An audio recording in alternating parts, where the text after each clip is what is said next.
YouTube is spinning right now. So give me a second.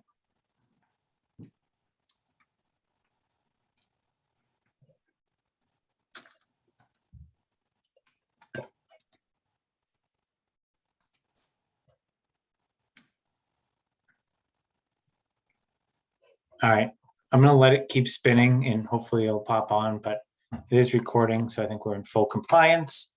So I am going to call the Capital Planning Committee meeting to order for Monday, November 15th, 2021. It is 7:32 p.m. Note all members are present except for Mr. Palmer. First order of business is welcoming our newest member. So Tony, welcome officially.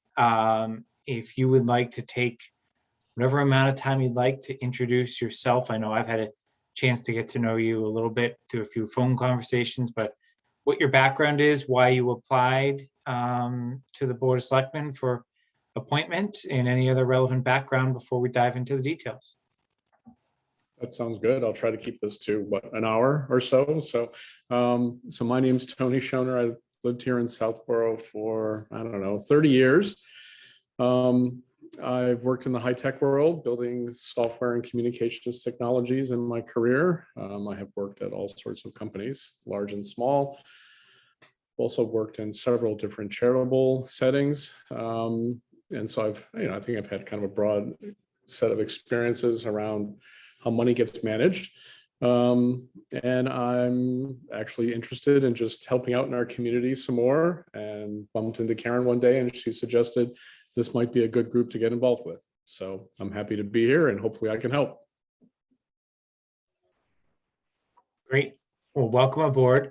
I guess, Tony, I know the town just got you set up with email access and access to all of our share drives. Because all of our votes are roll call votes tonight, you absolutely are under no obligation to vote if you're not comfortable or have enough background on any particular topic. I use the minutes we're about to discuss as an example. You can just abstain at any point if you're not comfortable that you have enough background. We'll obviously understand why you're abstaining, and our goal is to get you caught up as quick as possible. Karen has only been with us for a few months, and I feel like has made great strides to get to know what we've been up to and caught on very quickly. So you have a high standard to live up to. Sounds good. Okay. With that, I'm going to move to the approval of the meeting minutes from October 18th, 2021. Jason, do you want me to try to make any edits tonight in Joe's absence? That would be great. Okay. Second. We didn't make a motion. Oh, I thought you did. He just asked if at least I didn't hear one. You just said you're going to make edits, right? I said if there's any edits, I'm happy to make them on Joe's behalf. Okay. All right. So do you have any edits yourself, Jeff? I do not. Anyone else? Okay. Lisa, do you have a motion? I do. I make a motion that we accept the minutes October 18th, 2021 as presented. Is there a second? Second. I'll second. All right. I heard Jeff first. And any other discussion? All right. Roll call vote. Braccio, Aye. Hark, Aye. Schoner, Abstain. Wheeler, Aye. and Malinowski is aye. So that is 401. All right. Few chair member updates. How many of you actually watched the school research subcommittee meeting jointly with the school committee? Just so I know how much detail to go into or not. I'm seeing a lot of no's, so I'll give maybe not the most abbreviated version, but this was kind of the big meeting, so to say, of two things coming together. So the school research subcommittee combined with the full Southborough elected school committee met on October 27th to hear two reports. One was from a second demographer with his enrollment projections based on a whole bunch of data. because as you remember, the NESDEC reports that we had looked at about a year ago, who was the first demographer, were all over the place. There were two versions that were wildly different that would yield any reasonable person to two different conclusions if you believe the numbers that were on a piece of paper. The demographer made a presentation. There were candidly some questions about the presentation. The superintendent put me as one of the members back in touch with the demographer to try to resolve some of them. And the school research subcommittee is meeting again tomorrow to chart our path forward on which version we will use for any potential modeling. I would say the version that was used in the meeting would be probably a ceiling, not a floor, based on what I know to date. Those numbers were higher than the prior NESDEC reports that the committee looked at in terms of enrollment over the next 10 years in the schools, but were not what I would term crazy off the charts that would cause you to reach significantly different decisions. You got a delta of about 200 students between whatever version you buy into. And I learned way too much about demography, just diving into the details, and we'll walk through it in greater detail once the school research subcommittee votes on which one, but it is a moving target. Candidly, very fascinating to see how they do this. I'm just not sure how accurate, and it ends up being kind of looking back at the past. That was then followed by a presentation by the superintendent, which he had worked on 4 different scenarios with his leadership team, which was his administration plus the principals of each of the Southborough elementary and middle schools in terms of what could they accomplish if they took that demographer's data, and is there a view to consolidate? And I'll skip to the punchline. His recommendation was, if those numbers are accurate, that he would not recommend consolidating in our existing facilities. It just wouldn't work, even if you move the school administration out. However, he did make a recommendation to consolidate if we were to build a new Neary facility. So that's where the current recommendation stands. There was absolutely no votes taken. That's not obviously any sort of done deal, and here's why it's not any sort of done deal. That same week, ironically or not ironically, MSBA toured MSBA for, just stop me if I'm losing it with acronyms. MSBA is the Massachusetts School Building Authority, and they are the ones that oversee school building projects if you're going to take state funding for them. Southborough's match is approximately 37% on certain costs. So if you had a $100 building, you wouldn't get $37 from the state. It'd be some number lower than 37 based on what made up that $100. But they toured Neary that same week, and Neary is one of 11 finalists in this round out of, I believe, approximately 60 submissions statewide. There were multiple meetings. I did participate in one with MSBA in particular, which focused on the community profile. And they wanted to understand what would happen with certain buildings. And there were a lot of, I'll call it what if scenarios that we candidly hadn't gone down the rabbit hole of yet because we were trying to be very sensitive. MSBA wants to know that. It's very clear. They could make a decision as soon as the middle of December. So literally within the next month, of whether to accept Southborough into the next phase for Neary. At any point in time, they could also say thanks, but no thanks, and give us feedback of why we're not accepted into this round, or we may not be invited into another round. But to get to that point, I think is a credit to the school administration just for the strength of their written submission, and allows us to kind of put all of these very big questions for the town on the table for kind of an outside perspective. It became very apparent to both myself and the superintendent after that meeting that it was time to do a conceptual of Woodward, because MSBA specifically asked how Woodward would be used if it was decommissioned. So they did grant access to Ken and Courtney that following week to Woodward. They did take a walking tour. Again, no decisions have been made, and I don't foresee a decision imminent, but we need to understand what could be done, or if that is even a viable community center, as many people have called it, to inform some of the other decisions. So all of that is in motion. The Ken and Courtney and Tony, for your benefit, this committee hired a designer to help us with space needs for all town departments. They're going to have some preliminary stuff as soon as this week that they want to start walking through. My guess is they're going to have to go back to certain other departments and committees. But all this is going to really come to a head here in the next month or two, finally, like one way or another. The important thing I think that I walked away with all of this is, regardless of what MSBA does or doesn't do with Neary, we're going to be able to make some decisions, right? And it's not we, the capital planning committee, it's we, a town, right? And it's going to create a need for maybe an additional committee, whether you call it a Neary building committee, whether you call it a Woodward building committee, or whether you have some sort of further vetting beyond the existing infrastructure, but clearly need a collaboration. There's clearly an overlap with the finalization of master plan.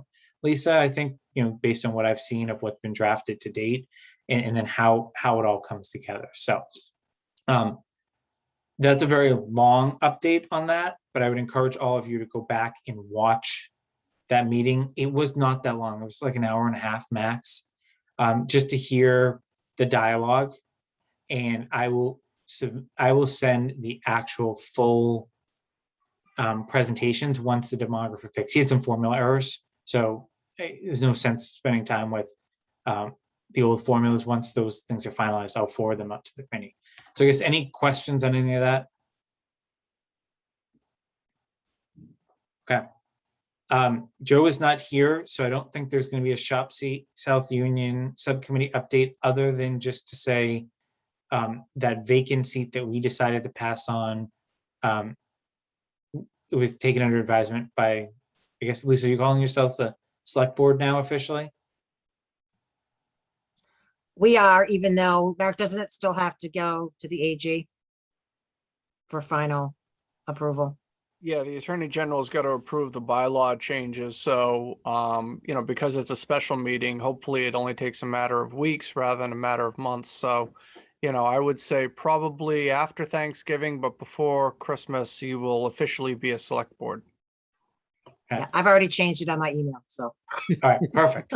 All right, Thank you. so the select board has left that seat vacant for now. And I'm not aware of any other action at this time.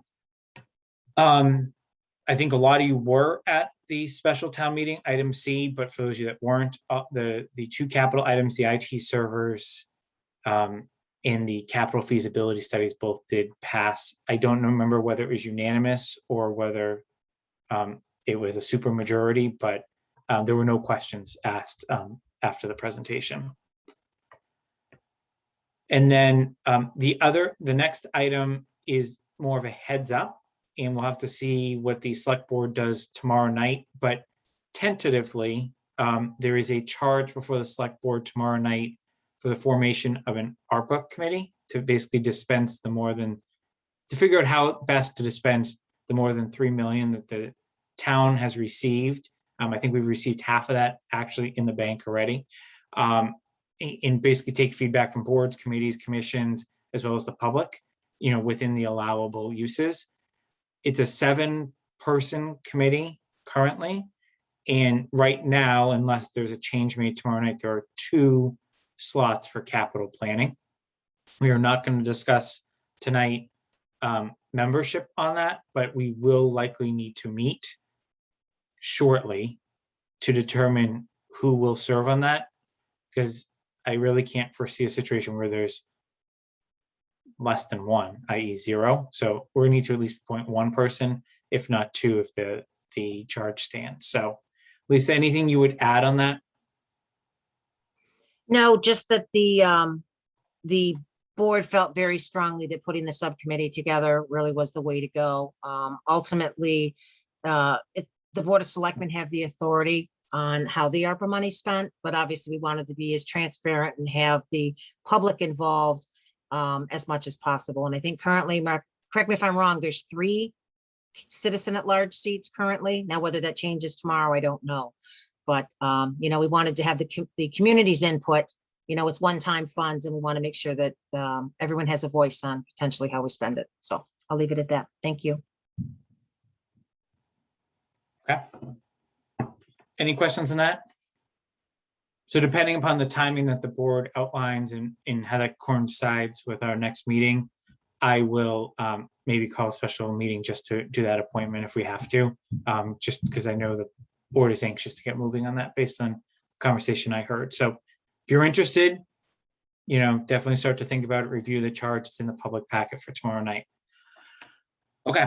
Item 5 is ongoing capital project updates.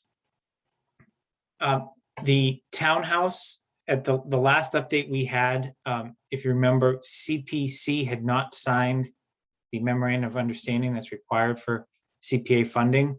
My understanding is it's there in principle, but not actually legally executed. Mark, is that fair? Yeah, I think that's fair. I know that CPC approved the amended agreement as recommended by council, but it did not get back to Mr. Parent for a little bit of time for whatever reason. And that document has now been signed by Mr. Parent and forwarded back to CPC. And so we're just waiting for it to be fully executed, and then we can finally start to move that project forward again.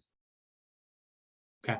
And I know John was liaising with the architect, sorry, the OPM this week to get the designer/architect RFQ in motion so that that can go out to public bid.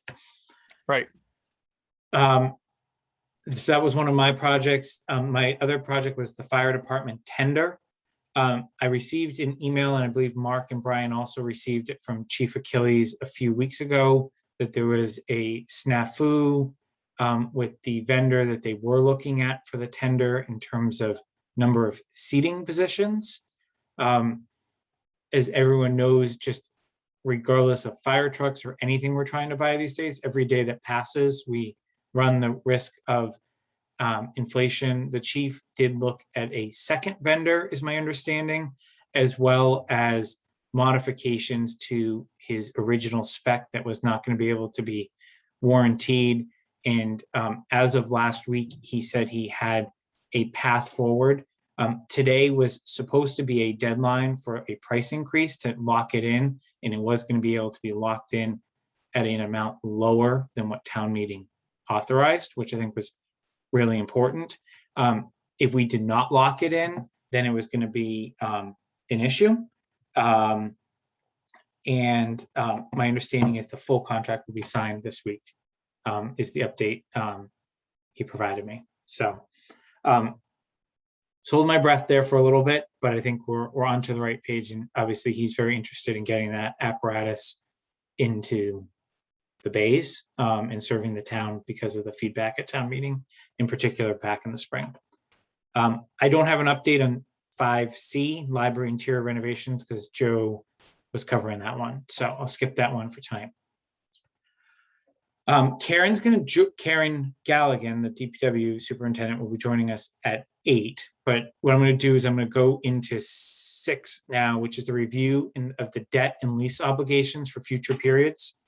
So as I tried to corral the information from the various department heads, it became very apparent to me that it's very confusing with some of these longer lived assets, whether it be a vehicle or a building, that just tail in someone's capital plan forever. So Brian and I worked together to create a schedule of all existing, i.e. approved debt that the town has, and that's in the share folder for tonight's meeting, so that we can see the trends and where certain debt falls off. If you actually look after FY23 in particular, it looks like the debt just drops, but I caution you to really look at that line for MSBA reimbursement too. We have a lot of debt related to schools, particularly Woodward, that's falling off next year. but technically the match from the state, while not dollar for dollar, is pretty darn close at this state of that bond. So while our debt certainly does free up after next year, with the main thing just being on there, the public safety billing out of the general fund, it's not as rosy as like the totals may seem. So I don't know if anyone had a chance to digest what was in there, if anyone has any questions, but the goal here is to maintain this sheet moving forward that can be used obviously by us. I would imagine this is something we put in front of the Board of Selectmen and advisory when we talk about our capital plan for this year. And then obviously to the extent that there's a project that will be bonded based on the direction from Brian, we can add some temporary items here. So any questions on that?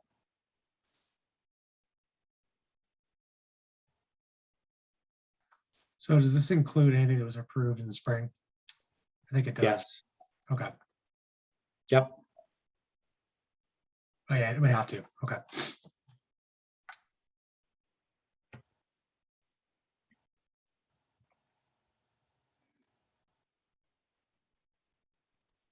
No questions, Jason, other than just to thank you and Brian for taking the time to put this together. Okay.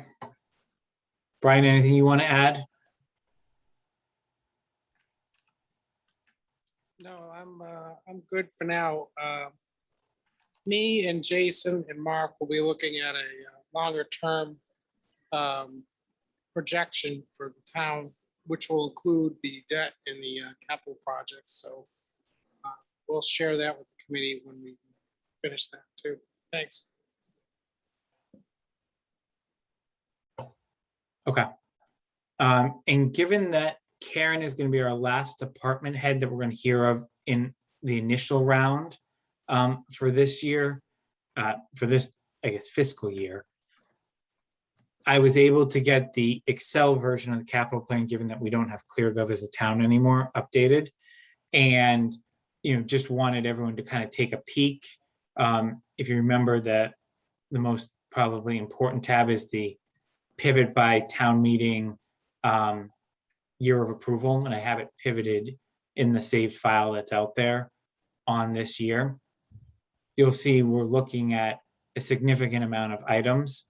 The one thing I would caution you on is the schools are not final, right? So that was actually just voted last Monday, a different number. It's actually lower for the schools, and it's taking into account some of the Neary conversations. So, the natural instinct is, why would you put a parking lot at Neary if you're going to do a larger building project? Why are you going to put a roof on Neary if you're going to do a larger building project? So I did receive late today that file from the superintendent and assistant superintendent.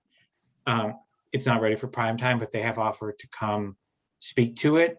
But I think it's premature to do it until we hear from like what direction we're going with Neary, because I think that then has a ripple effect on everything else, right? You wouldn't necessarily care about Woodward capital improvements per se. From a school perspective, you care about it from a town function perspective. It may all be the same, a roof is a roof, but some things may get longer use, some things may get shorter use if you were to repurpose something. So this is where we stand today.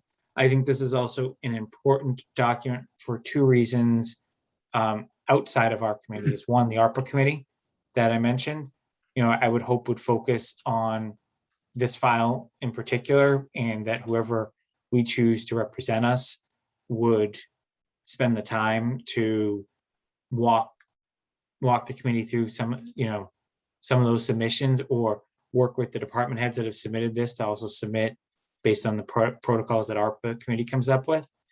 But I think the other thing here is there's state ARPA funds that I know Mark has been talking with our state rep about. And I think that this is just a good placeholder of what the big items are for us in the coming year, but also the future year. We've obviously taken absolutely no positions on any of this, and we haven't even heard from Karen until 4 minutes from now.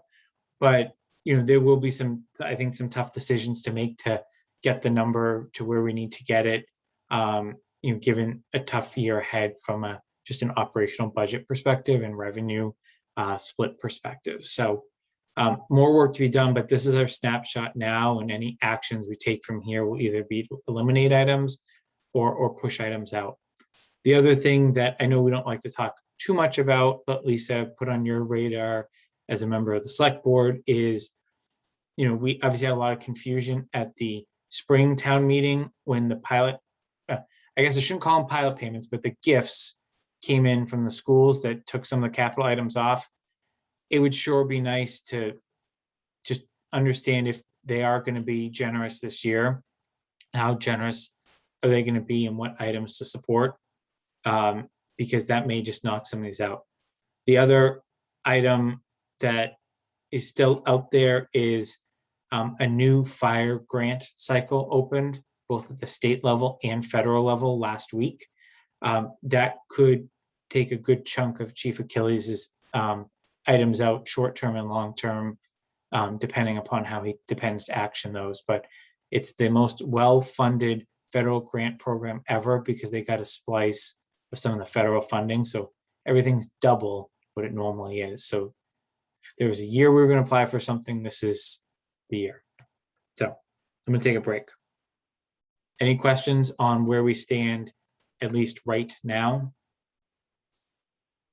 Jason, I have a question. I probably should know the answer to this, but I don't. So do we know, depending on the Neary conversations, I know we've talked about needing a roof and needing other things. Do we know what that capital amount would be if, say, we get kicked out of the MSBA process, and what would we be looking for? Because I'm pretty sure we pulled it off. Didn't we? We pulled it off the capital report. It's still sitting here It as is, presented okay. tonight, Okay. but the document that needs to be refined, because I think they have their fiscal years, they're off 1 year. So I Okay. want them to weigh in before we present it or talk about it, is you'd be looking at a feasibility study for Neary, Okay, which MSBA has told us to budget somewhere between 600,000 and 2 million. okay, And that's what would tell us the full amount. The schools are carrying 800,000. okay, okay. Thank you.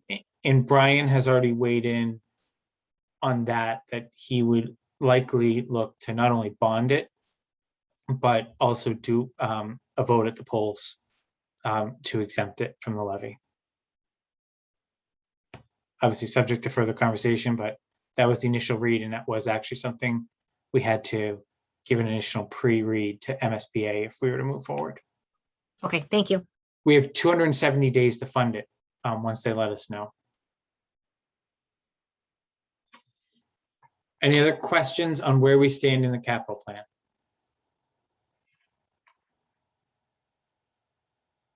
Okay. So while we wait for Karen, there were two other items I had on the agenda. So the first was planning for BOS and advisory preliminary presentation on FY23 capital. So we're going to need to take some positions. If there are things that we just don't want to advance, I think we're going to have to take some positions soon. And if there are things that we think need to move forward, we need to be ready to make a presentation, because the feedback that we received last year was by capital going early in the budget cycle and kind of locking into a rough number. We certainly adjusted it based on new facts as the budget cycle went on. It allowed for a kind of a different approach when people were looking to cut budgets. They didn't just go to the biggest number and start slashing capital and saying, wait another year, wait another year. There was a more systematic approach of a balancing, right, between operational needs and long-term capital needs. So we made an initial presentation for everyone's background in October of last year, and we made a follow-up presentation in and around February. Because the town meeting is in March this year, we need to be ready to present something either December or January. I'm erring on the January side so that we can get some finality, hopefully, around the school thing. But Lisa, in particular, I'd welcome your feedback of whether that makes sense. And Mark and Brian, as you start to get numbers from an operational perspective, I'd welcome all of you to weigh in on that timing.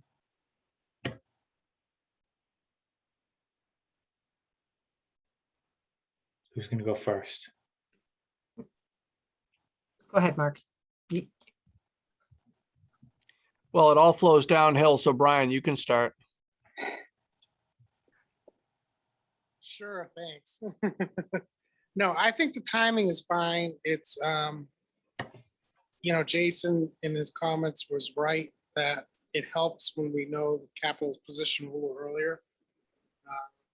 This year, we're gonna have, because of the split between commercial and real estate, we're gonna have an issue. So we've already been warned of it, and it's kind of looming out there.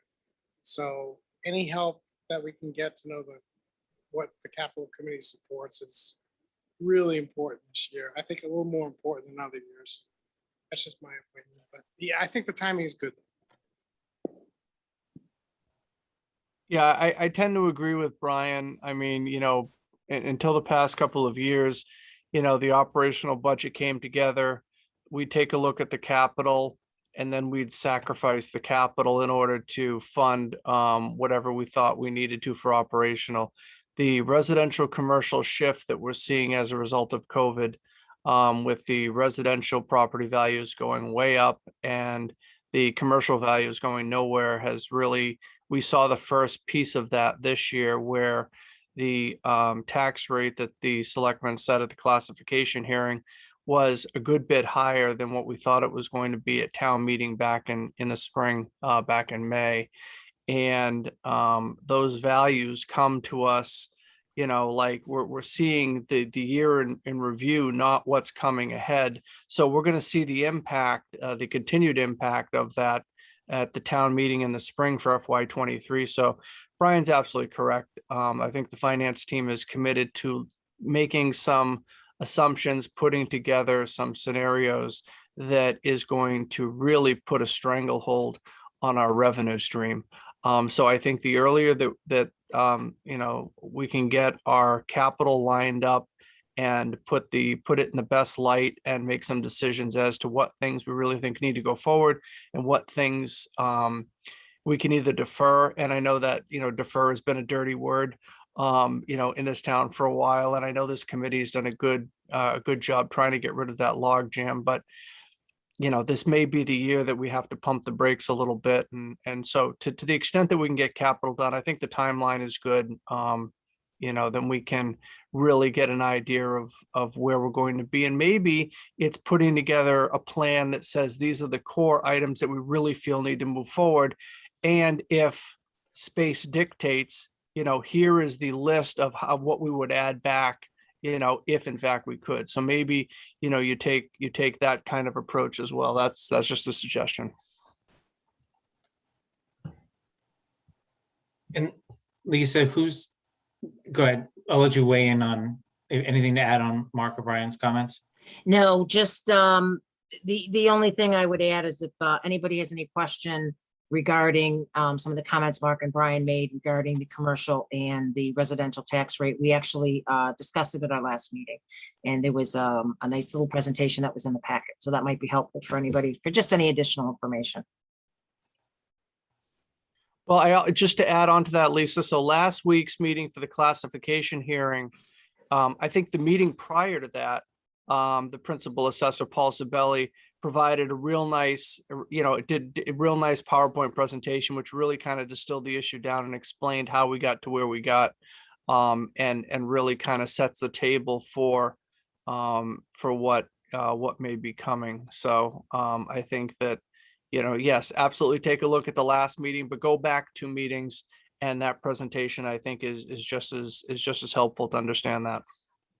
And also remember the classification hearing is tomorrow night, which you'll be going through a lot of that data.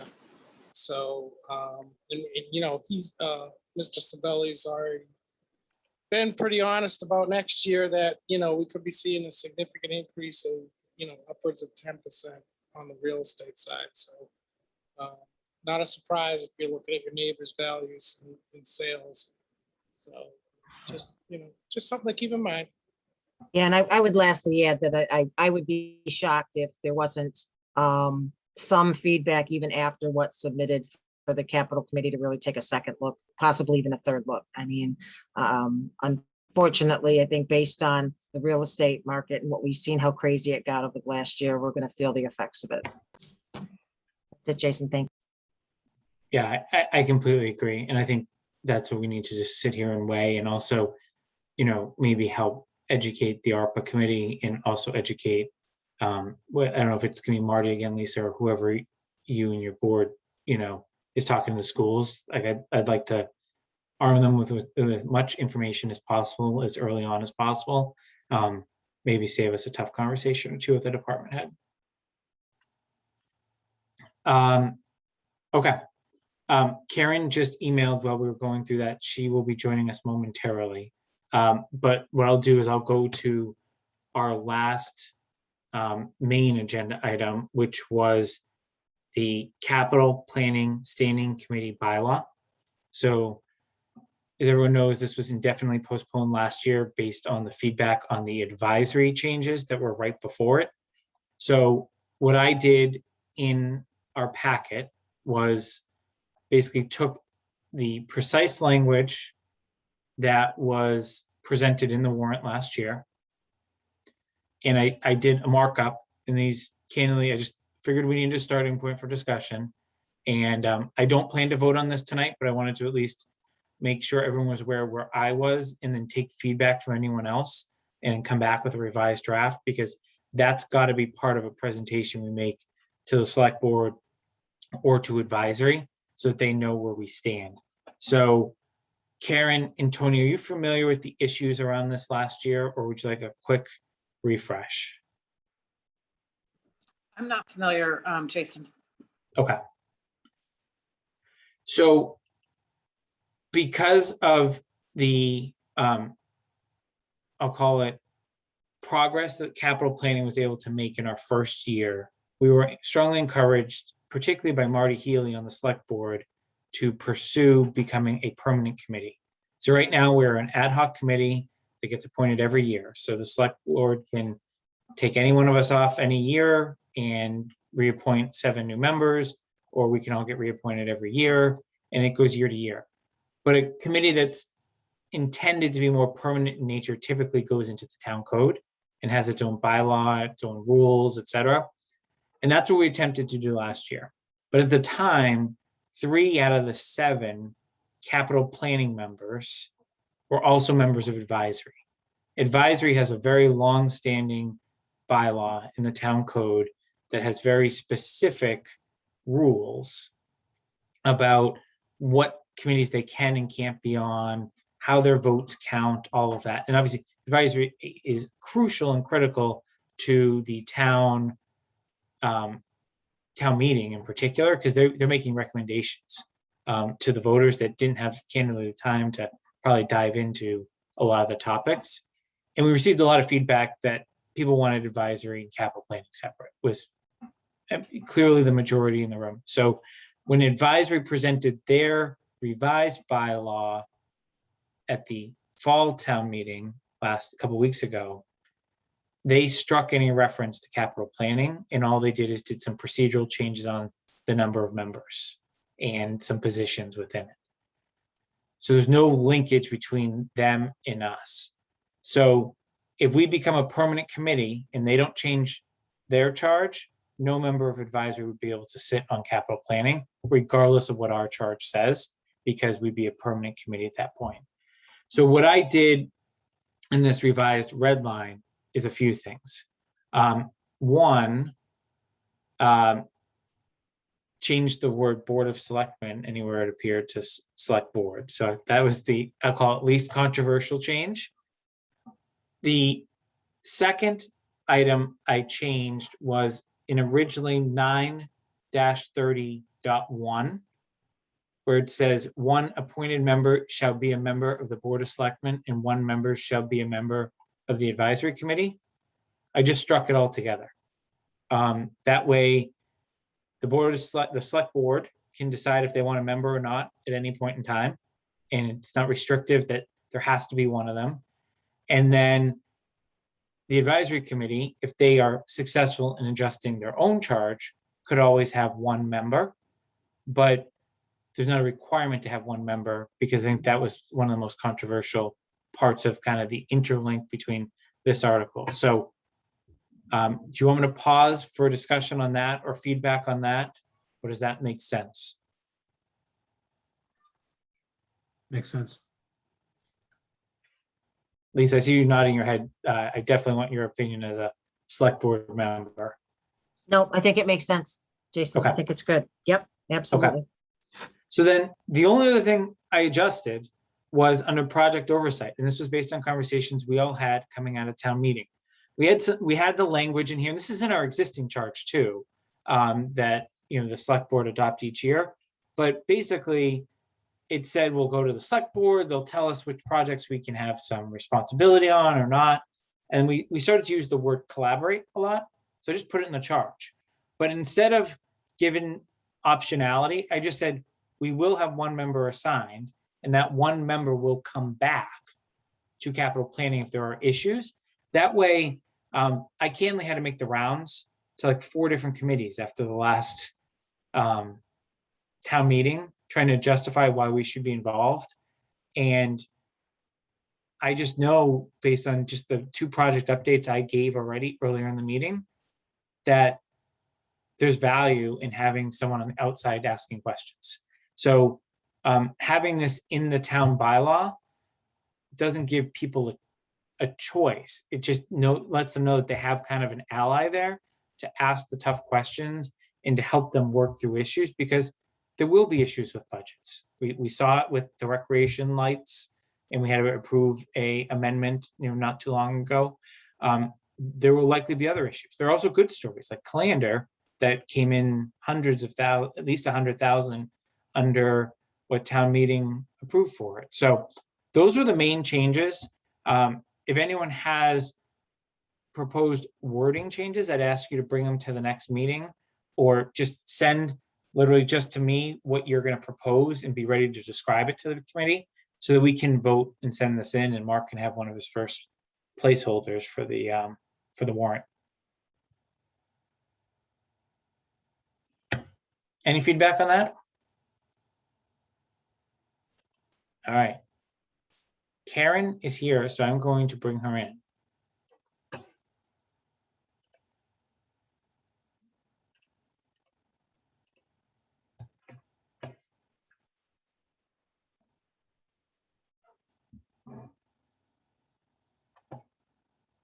Hi, Karen. Hello, How you doing? good. You got good connection? You're good? I think so. We'll see, right? Okay. Yeah. All right. So first, thank you for all your submissions. I realize you have one of the more capital intensive budgets that every year you're going to have a significant amount of stuff. You have multiple operating funds that you have to work through. So what we've done with the prior department heads that have come before you is, obviously the committee had all of your forms that you submitted and all the details that you submitted. We have a snapshot of kind of what your plan looks like starting with this year. We've tended to focus mainly on the big items that are coming up, and just kind of gone around the horn, just kind of asking questions. And there's sometimes follow-up, so don't feel like you're on the spot. Like if there's questions that come up, and you need to come back to us, we'll log them and come back. But our goal, Karen, is really to get comfortable with especially what you have for FY23 that you're recommending, and understand why now. And we've talked a little bit about prior to you joining how difficult of a budget year it's going to be, both operationally and capital. So, we're going to have to make a tough decision at some point in time. The way I'd like to approach yours is kind of to break it into components. One, we have the Northborough Road culvert sitting here. There was some discussion of whether we're going to do that in the fall. I see Mark just left us for a second. I was actually going to punt it to him to give an update, because we may not need to spend a whole lot of time on that. But Mark, can you just give an update on what's going on there for the broader committee, and what the next steps are, because we may be able to resolve that one without going around the horn. Sure. And I just traded my visuals for Karen's visuals. I just figured that would have been too much if I stayed on screen. So No, I hope that's a short discussion. Selectman Dennington and was working with Senator Eldridge's office to try and see if we could get the Northborough Road culvert included in this ARPA funding from the state. And after he threw the ball to me, been going back and forth with Senator Eldridge's staff. It was the cost for the design, the engineering, and the construction installation of the replacement of the culvert pipe was included in the Senate version of the ARPA bill. And that was tweeted out or out on social media by the senator. But it's not quite a done deal yet. It's in the Senate bill. There's got to be a reconciliation with the House version. But this is being fast tracked. It needs to be completed, I think, by Wednesday. The governor expects it on his desk by Thursday in order to get this done. So it's usually a little bit quick to put something out that, hey, you got it, because quite frankly, we don't got it yet. But because of the fast track, I'd like to think that, that it's a better than average chance that we're going to have this. If in fact this does come to fruition later this week and the governor does sign it and it is in there, then Karen can begin to get the engineers going on the design, and we can get this out to bid over the winter, and hopefully as soon as weather allows, in March, early April, we can get the replacement of that culvert happening and open Northborough Road back up. Any questions on that from Mark? So I think what we'll do is we'll defer any questions about the need for that, and unless we hear bad news from the state, but let's just stay cautiously optimistic and move forward. The other item. Sorry, can I just ask a question really quickly? Yeah. Is this cost inclusive of the engineering and the actual cost to replace? Yes, the money that was included in the Senate ask was $70,000. Okay. And in talking with Karen, that was a quote unquote safe number to include all of that. So again, what's a safe number now and what's a safe number in 3 months with the cost of materials and everything? Who knows? I'm just hoping that is going to, but look, it's going to be 70,000 more than we have now. So it's going to get us, if not all the way down the road, it's going to get us very close, and we may, have to supplement slightly, but I'm hoping that's not the case. Karen's done pretty well with things out to bid. Well, maybe not the first time, Karen, but second, third time is usually the charm. So. I was just talking to our people who were the engineer who had started looking at that earlier, and I think we're up at like 90 now. So I do think we're going to have to supplement with money from town meeting.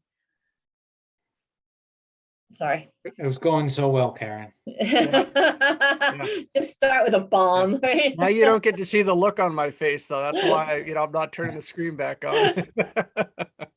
Okay. So we will closely monitor that one. We'll keep it in. Karen, you walked us through the Quarterville Road project last year, and I know Yes. you then advanced some drawings, and I know there was discussion of public forums. Because of the size of that one, I just want you to tackle that one first, then we'll just go around the horn on any other larger questions that anyone has. And I just have to look when we put that in. This year. Oh, I have, okay. So I think it's been in this year, and I do think we need to kind of put it off a year, only because of all the work that's going on with the downtown project and then the intersection of St. Mark's Street. Basically, the town seems to have freaked out that we're doing work again and we have projects going. And I think having a second one, just because that current project is really 3 locations. Because it's Deerfoot and Flag intersection, it's downtown, which includes a sidewalk on Newton Street, and then it's the sidewalk on Marlborough Road and Quarterville Road and the intersection of St. Mark's Street. I think it's right now, just the the pushback and the absolute like grief we've gotten over this, I see Quarterville Road as needing, just based on what's involved and people who live, and I think we need more than just a winter of time to get before town meeting. I don't see it being able to, we'll never pass town meeting. There's too many people who really don't like projects in this town right now. So we need to really get the neighborhood to buy in. And I don't think we're gonna have time by town meeting. I just don't think it'll work. I have a very negative feeling about getting everybody on the same page with anything right now, especially with the money gonna be so tough. It's probably not ARPA money. The Newton Street water main, I think, could be ARPA. I think that's reasonable, but I don't think we'd be able to get it for Quarterville. I'd like to use some of the shared space, my God, shared streets money. We could maybe get $400,000 towards that project, but that's above the 2 million that's in the project list. So that doesn't take 400,000 off. It's just added to it to make that project work. Well, plus you're gonna have escalation every year you go out, right? Yeah, and of course, one of the problems we do have too, and as we're talking about budgets, it's a collective bargaining year. Detail costs are going to go up. The detail rates are fairly high for us, and we pay that out of the budget rather than pass it through the contract, because the contract will pay administration fees, and then they also they're going to mark it up a little or whatever. So we pay that direct to the police so that we don't have to pay the escalation fee. But that number, I'm going to have to put that some amount of that into the budget, or it goes into a borrowing, which doesn't make a lot of sense to me. Like, why would we borrow for basically payroll in a way for police? So we try to keep it into the budget, or at least I have always tried. I don't know if the finance committee would want to change that, but it doesn't make a lot of sense in this case, I don't think, when it's our project to do it that way. So I think we need to push that off a year. I really wanted to do it, bid it next year and get it started, but I think we're probably better off. I don't, the tone of the town, unless I'm just really hearing only negative and I don't hear any of the positive, which is very common. I don't think it'll pass. And I don't know if we take 2 shots at it or if we just wait and really gather, but I, rather than, have a bunch of negative meetings, I'd rather have all positives and have people really into it. It's a good project, obviously, or we wouldn't be bothering. But you're far enough along that you're technically shovel ready. You just don't have a funding source. We don't have full design yet, because we had to kind of retreat back into the project that's going right now. So it's sources from the engineers and ourselves kind of. So I don't have a full spec ready. I have we have a good survey. We have a plan ready, but we don't have like the full spec put together. I don't think it'll take long. Like I do think we could have that ready by January, February. I just I don't feel confident that we're going to have any kind of positive outcome at town meeting. But you would be ready if ARPA from the state came along for part of this. If it would qualify for ARPA, yes. Again, that's such a main road. I do have a concern that people are going to freak out when we start even talking about it, because somehow no one knew about it. No matter how much we talk about it, no one knew about it.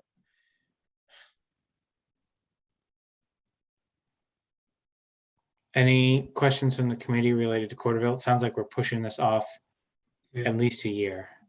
Can I ask a couple if no one else has any?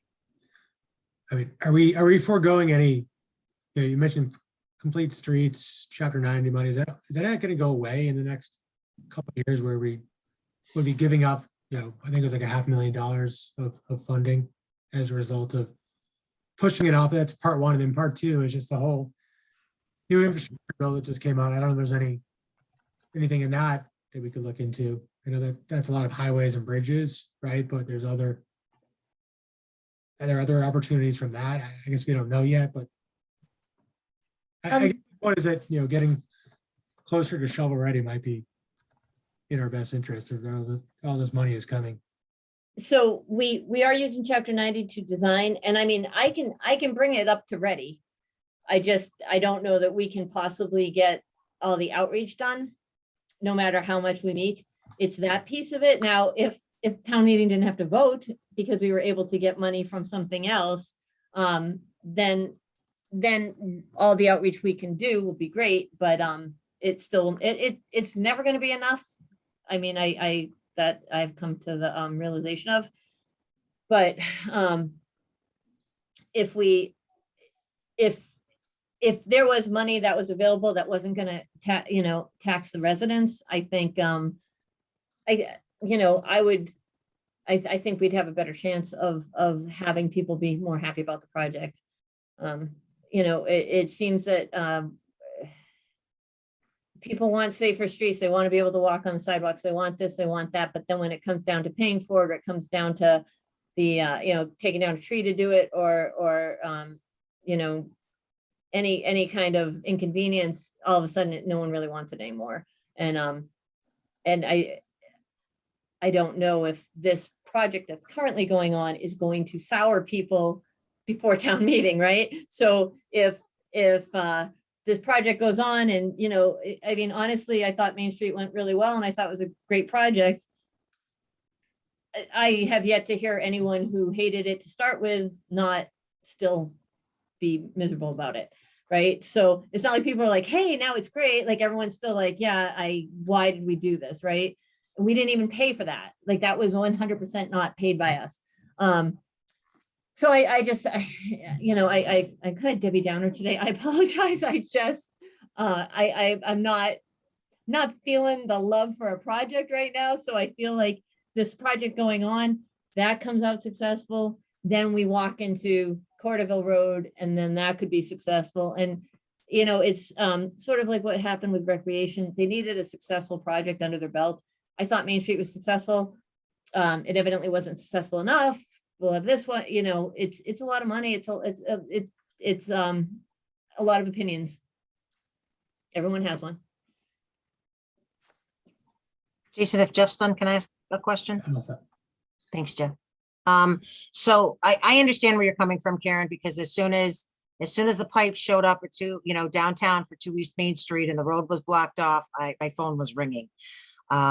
So just two simple questions. So we're talking about the extension of the Main Street project down Newton Street, Deerfoot, and then obviously St. Mark's Drive.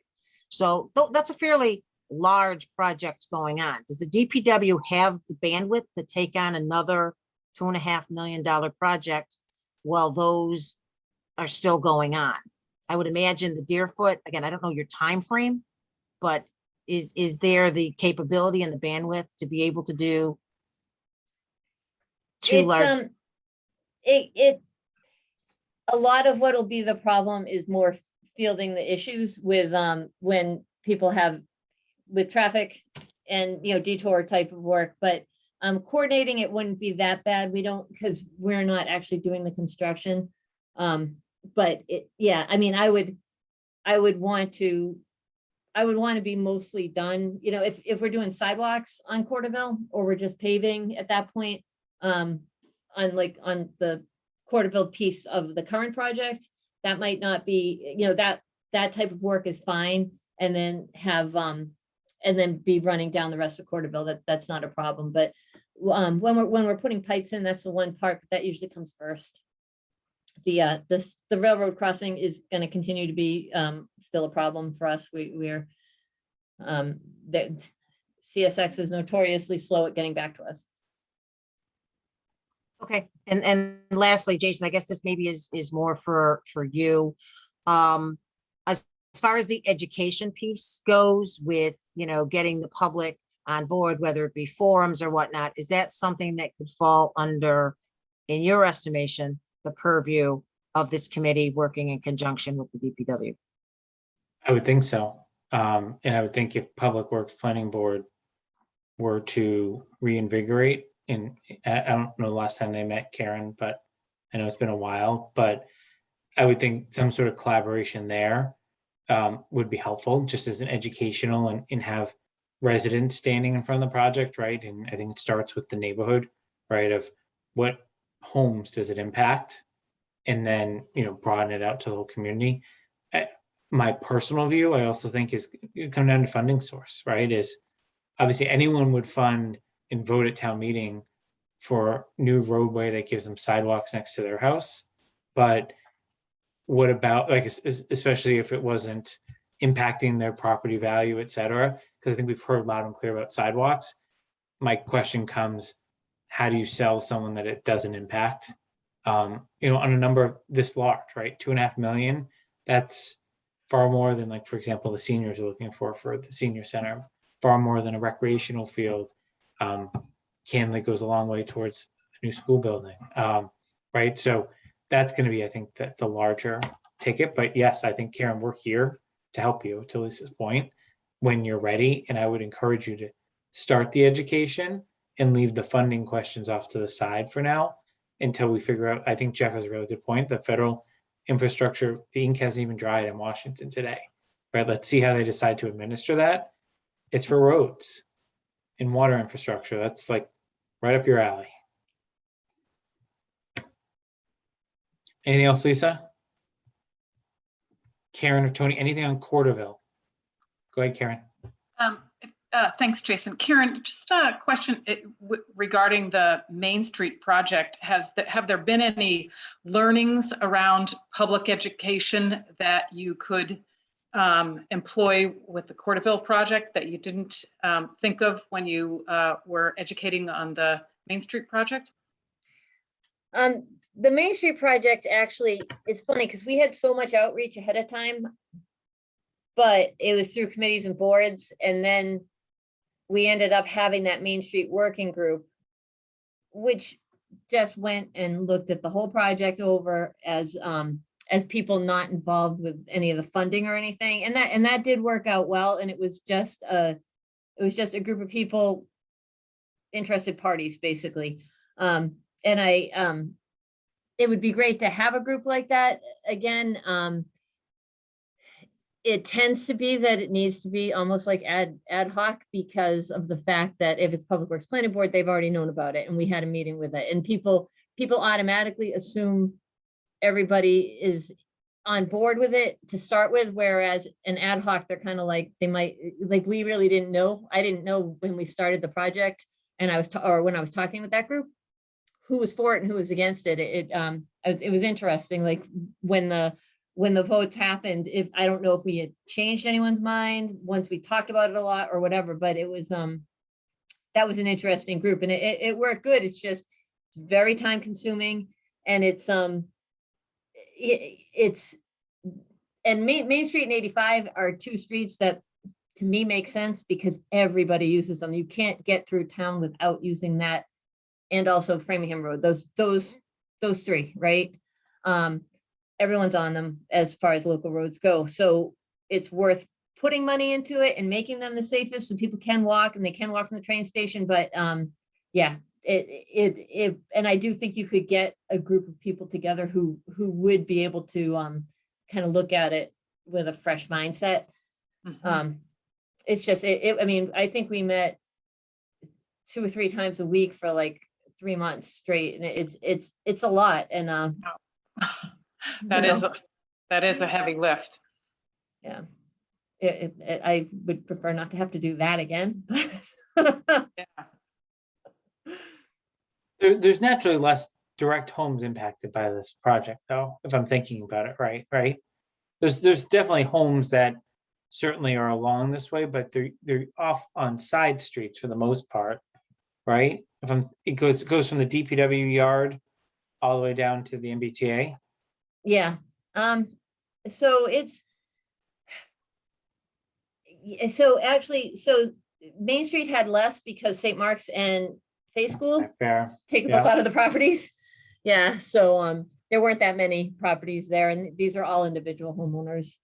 Mhm. I mean, Karen, is like it I said, on- we did have a meeting, like we sent out a note to everybody, the Public Works Planning Board met with people, but it was a couple of years ago at this point. It was when we were still conceptual, talking to people, and we had, I want to say 4 people show up. They were all for it, but that might be the only 4 who were for it, right? I don't know what else anyone else is thinking. Karen, is this sidewalks on both sides of the street on Quarterville, or is it just continue to be on one side? It's going to continue to be on one side because we really Okay. have a lot of wetlands issues on Quarterville. And that's one of the reasons we're not looking at the tip like we did it on Main Street, because the tip standard is a sidewalk on both sides. And we really couldn't get that waived for that length. There's not much room anyways to begin with, that too. No, there's not. I mean, I would, having a sidewalk with some sort of shoulder so that you weren't going to get hit by the truck mirrors would be just wonderful out there. Like even that would be great, So, but I will say that when they were doing the Accelerate project, the DOT on the Pike, we gave them our set of plans, so they did align the sidewalk on the west side of Quarterville with Ridge, so it's Yeah. not going to be that wonky thing it was before. Yep. All right, any other questions on Quarterville Road? Okay, Karen, let's talk about road maintenance and sidewalk maintenance. So last year, just for everyone's benefit, we pushed sidewalk maintenance out a year. That was gonna be a new item. We heard loud and clear from anyone that wanted to talk to us that that was a major desire in town. I don't think anything has changed. At the time, we were also debating what's the right amount of road maintenance. I know you're depleting a lot of it with the project you've talked a lot about in the I'll call it the center of town and extending out of the center of town. Andrew Pfaff was on our committee at the time, and I think we had kind of said, hey, let's send a member to work with Karen to come up with a comprehensive plan to prove why this is the right number, right? Because I know these numbers are just, they look good, they're nice round numbers, right? There's some method to the madness, but like, let's come up with a formal plan and decide, maybe we go for a larger chunk of money, but we bond it. So it ends up being the same impact on the tax rate over time, but allows you to get the scale of projects. We never heard anything back on that. I know Andrew has now left just to be on advisory. So did you get anywhere on any plans like that? Or do you want another member to kind of work with on that? We really never ended up talking about that. And that's definitely something that it's outside of my bailiwick. So for me to come up with it would be a bad idea. Whether that's a good way to go. If Brian, Mark, and Carla all thought it was a great idea to try for, I'd be happy to work with anybody to try to figure out what we would want to do or how we would do that. Again, it's kind of weird, but this project thing is kind of new in town, right? Like we did maintenance. I've been here for 21 years, and the Main Street project was the first real project we did, and we had been planning that since 1999. So the year before I started was the year we started saving money for that project and talking about it. And it finally happened in 18, right? That was when we started it. And now we just rolled into this one, and then we're looking to roll into Quarterville. And all we had done before that was maintenance. So I do want to obviously continue. We need to continue maintenance, but that we've never done. We've never had like project and maintenance going on at the same time. So, and maintenance is a little more heavy on us, which is fine. We can totally handle that, but $1 million in a year worth of paving contract is like for maintenance is about what we can manage as with the staff we have in the DPW right now. So that's why 400,000 if we get that. And then we also have projects going. We have 400,000 this year, we get 400,000 next year, and then we have chapter 90 money, which can be used for design and everything. We could get out a million and a half dollar project, maintenance project, so that, and then still have some money for if any of these other projects go a little bit awry, or something runs weird on us. So that's one of the reasons why I've been trying to keep it a little higher.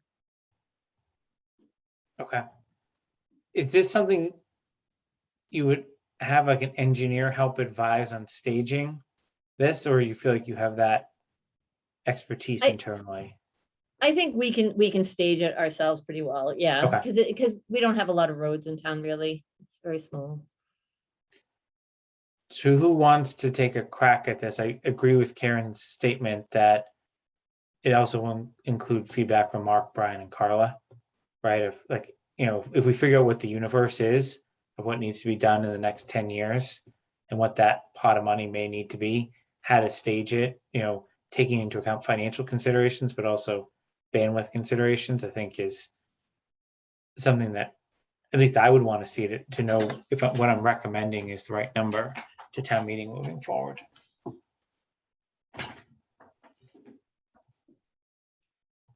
Anyone? All right.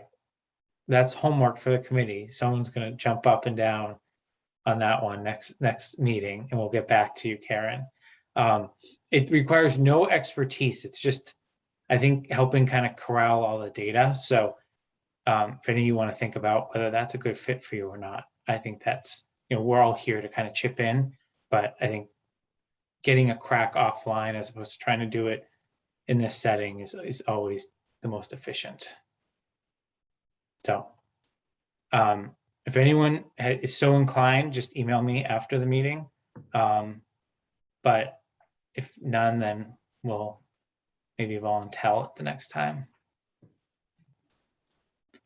Jason, what do you think the time commitment is for something like that? Is that an extended thing or a project with Karen for, several weeks? I'm not sure how to. Karen, do you want me to try to answer that, or you want to answer it? Let me see what you say. I think it's a couple meetings, right? It's understanding, what the age of certain roads are, right? And understanding where we have sidewalks, for example, right? I mean, you could obviously go drive around town and figure it out, but Karen probably knows it off the back of her head. It probably has a list and stuff like that. It's kind of understanding the inventory, where the critical infrastructure is beyond what we've seen in the capital plan, and then figuring out how much the stuff costs. And then it can be a broader discussion, once we have that number with Brian, Carla, and Mark about, how they would phase it, what they see in other municipalities. But I think it's a couple quick meetings just to understand the universe, and probably just like a regular update, like some of us do already with other, projects of, hey, this is where I'm at. But ultimately, Karen, I think the outcome would be a recommendation to advisory and the select board of, hey, we think this 400 number is really good, and here's why. And there's been some people that have dove into this in the past, and I'm sure Karen can find some of those communications. There's always usually someone in advisory that has dove into this too. So the other thing you could do, Karen, is find a friend in advisory, and we could link you up with Kathy, who's the chair there, and find a friend too if you run out of time. But I don't think it's a huge time commitment. I don't know, Karen, what do you think? Karen Gallagher says. Sorry. Yeah, that's about what I was thinking, that a few meetings, and it's more of just making sure that we put together the information that would be useful versus I tend to sometimes get extra information put in that no one really cares about. It matters to me, but no one else cares. So it can simplify a plan that I will try to make more difficult than needs be. Tends to be what I think I need more than anything. So then I think the harder question, and this is for Karen G, is the sidewalks. Where we don't have sidewalks, we've obviously heard a tremendous demand for that. everyone wants a sidewalk on their street. I know you have a list that went into, is it Complete Streets? Yes, so. Like I complete just remember streets- something at some point, you had a whole listing of, Oh, is I that- lost you for a minute. the Complete Streets application. Yes, It had a listing of a lot of sidewalks, potential new sidewalks. Is that correct? that's correct. So, it basically, the Complete Streets prioritization plan, it did get accepted by DOT. And it's a list of, streets, whether it's some sidewalks or it has like some trail connectivity or something that it does. And, that list, I believe it's on our website. So that did include a bunch of sidewalks. And then that also stemmed from that priority list that the Sidewalk Committee had done. So they kind of mirror each other a little bit. And we already did put in for our first request for Complete Streets, which was 400,000 for right now. I think we put Newton Street in, the Newton Street sidewalk. It's funded as part of this current project with Chapter 90 and our road maintenance money. But if we get the Complete Streets, that frees up that money for another project. Okay, so how do we may not answer this question tonight, but how do we come up with a plan to start checking some boxes on that list? I'm not going down the which one is more important, but obviously is that an outside resource? Or you feel like the Complete Streets application already kind of has your priority and it's now a matter of costing in timeline of how much we could do at any one point in time and phasing and all of that. If we were to do it all, which I'm not suggesting we should. Oh, gotcha. Well, with the priorities and then based on what roads we'd be looking at paving, like a good example is Pine Hill Road needs work, right? Needs work, everyone knows it, but it needs drainage, it needs a lot. That's a road that also needs a sidewalk. That becomes a bigger project immediately. However, the Complete Streets could pay for the sidewalk piece. And then we would have to do the drainage and obviously the paving for the rest of the project. But otherwise, it's sort of a, we know that's coming up. Let's put that into our list with the idea that we'll do the Complete Streets and that we won't have any outstanding Complete Streets money. Thank you. Does that make sense? It does. All So right, I think I can come up with a list fairly easily. okay. So why Like don't 10 you come up years, with, not like forever, but 10 years, yeah, and I think then you probably have some estimate of cost per, I don't know, is it mile, linear foot, whatever you use, right? And then some sort of escalation, just so we can see kind of the total magnitude of what that is, as opposed to, I think a maintenance package is something totally different.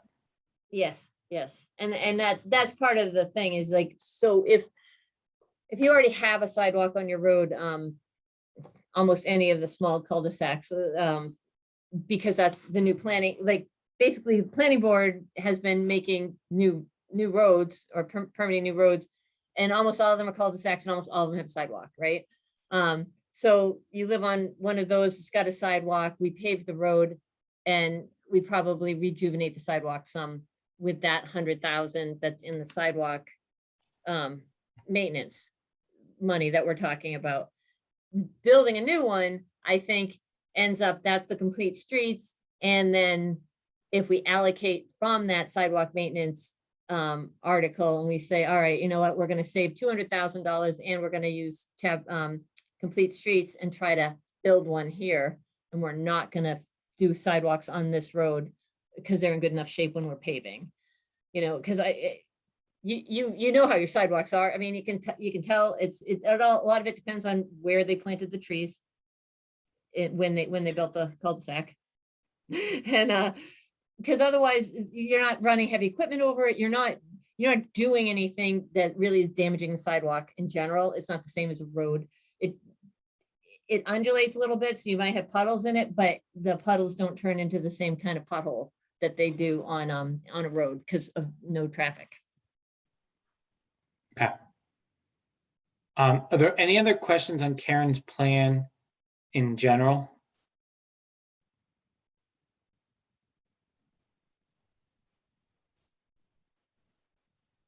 Karen, my guess is we're gonna have more questions as we have to start making cuts, but if the two Karens can at least get together to start on the roads, I think that's the biggest chunk of your budget this year, just to get comfortable with that. And candidly, it's the largest item in the capital plan right now for this year, but it is almost every year too.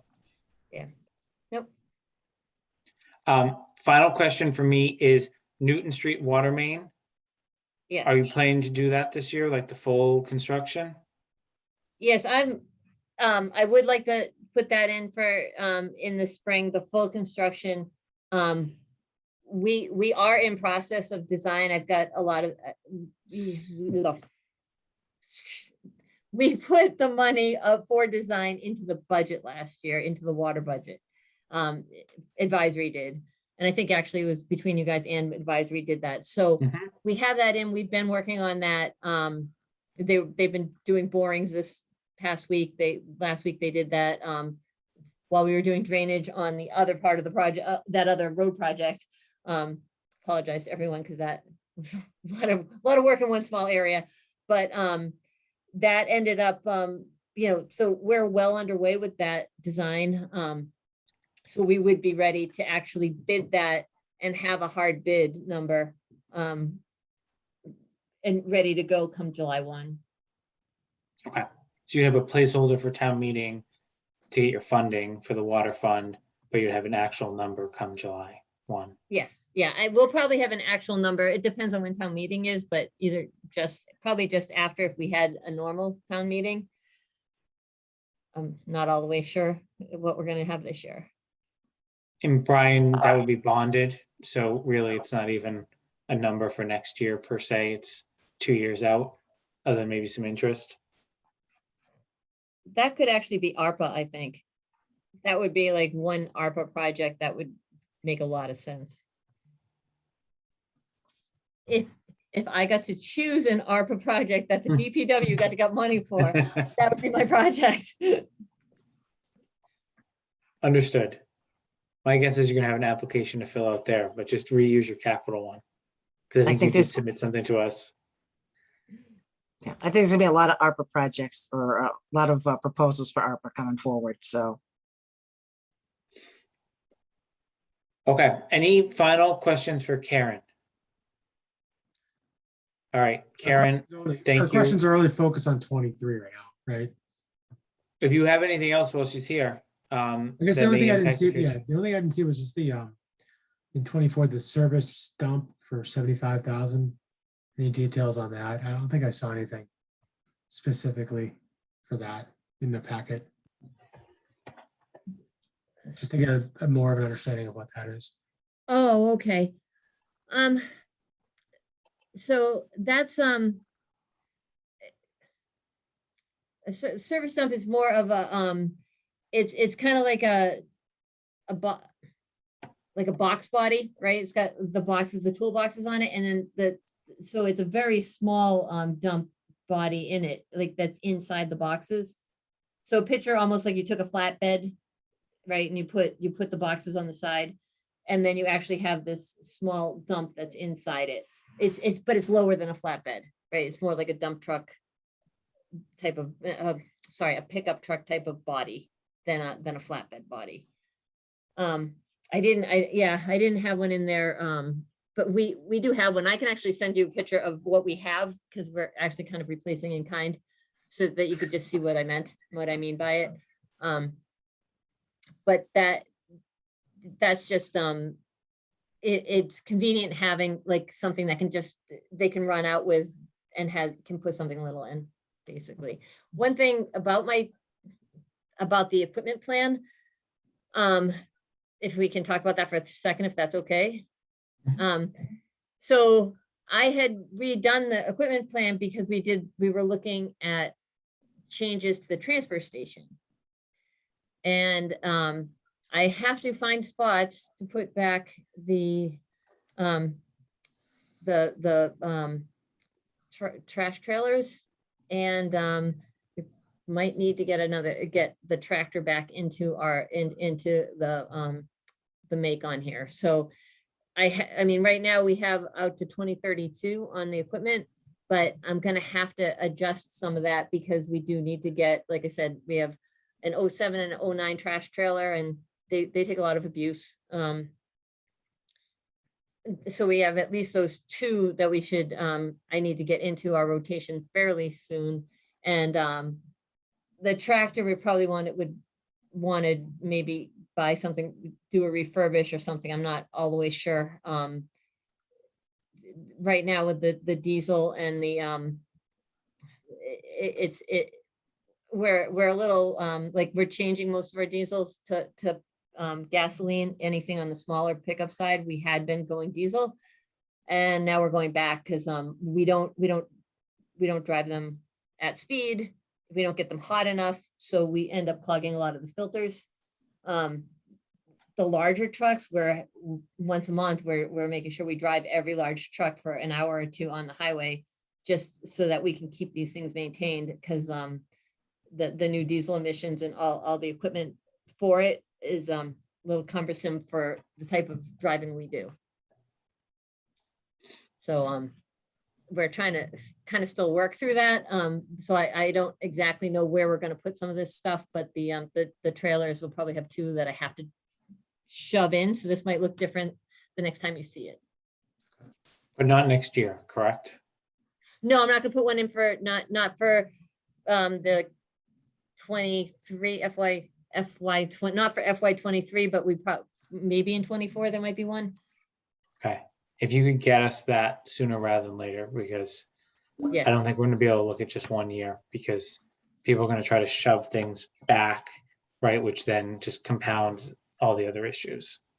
Yes.